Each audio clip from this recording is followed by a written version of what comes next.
ভূমি, আগের দিন যেন ঠিক কি হয়েছিল বাবাকে ওষুধ খাওয়ানোর ব্যাপারে? সেটা কি রিপিট করবার খুব প্রয়োজন আছে? ব্যাপারটা তো এতটা জটিল কিছুও ছিল না। আর আমাকেই বা বলতে বলছেন কেন আপনারা সবাই মিলে? সবাই তো জানেন আপনারা সেদিন কি ঘটনা ঘটেছিল। দেখো এবার কোনোভাবে তোমাকে কর্নার করার চেষ্টা হচ্ছে কিনা, আমার তো মনে হচ্ছে তাই। দেখো। হ্যাঁ গো মেয়ে দাদা, এই মেয়ে ছেলেটা তো চাকরি বাকরি কিছুই করে নেকো, কোথাও যাও নেকো, দুটো পয়সা রোজগারও করে নেকো, দুটো না জেনে নে তোমাকে কোনোদিন খাওয়াও নেকো। তাহলে তুমি কেন ঝলটেনে ওর হয়ে অত কথা বলো? এত তোমার পিরিত কেন গা ওর প্রতি? হ্যাঁ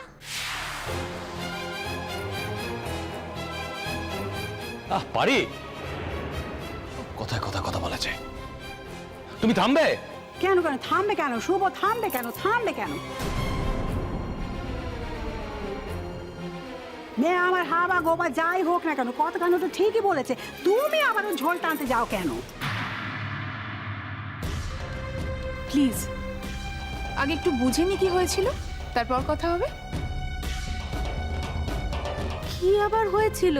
দাদু ভাইকে মা রোজ ওষুধ খাওয়ায়, সেদিনও মাই ওষুধটা খাইয়েছিল, কিন্তু ভুল করে নাকি ভুল না করে সেটা তো আর আমি বলতে পারবো না। যাই হোক, কিন্তু ব্লাড প্রেশারের জন্য ব্লাড সুগারের যে ওষুধটা ডাক্তারবাবু বন্ধ করে দিতে বলেছিলেন, মা সেটা খাইয়ে দিয়েছিল দাদু ভাইকে।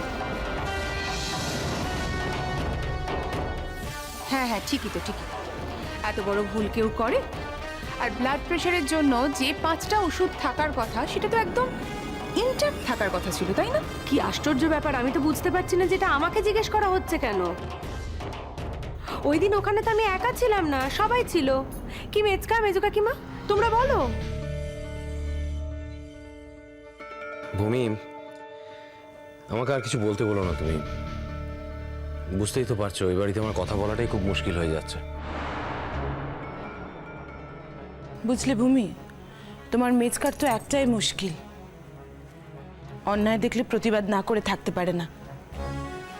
স্বভাবের দোষও বলতে পারো, আর যে দুর্বল তার পাশে সব সময় শক্ত হাতে থাকতে চায়। ঠিকই তো, তাই তো, তাই তো। আমরা সবাই অন্যায় করে বেড়াই, আর একমাত্র শুভই এর প্রতিবাদ করে বেড়াচ্ছে। বাহ, ভালো বলেছ, ভালো মেজ। ভূমি, এখানে 4টে ব্লাড প্রেশারের ওষুধ কেন আছে, তাও সেম ব্লাড প্রেশারের ওষুধ? ঠিক হয়েছে, ঠিক হয়েছে, চোরকে মিনিট ধরে ফেলেছে। ঠিক হয়েছে, ঠিক হয়েছে, ঠিক হয়েছে। খুব আমার বড় বৌদিকে ফাঁসাতে চেয়েছিলি না? খুব আমার বড়